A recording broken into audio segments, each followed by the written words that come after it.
Hello, good morning. May tatanong lang ako sa inyo at gusto ko lang i-flex ang halaman na ito na napulot ko lang dito sa gilid ng bahay. Hindi ko talaga akalain na ganito pala kaganda to.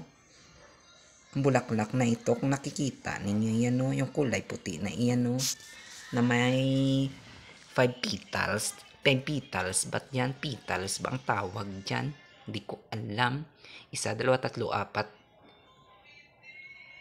6 pala ang petals. Nagkamali pa ako ng bilang. Hayop yan.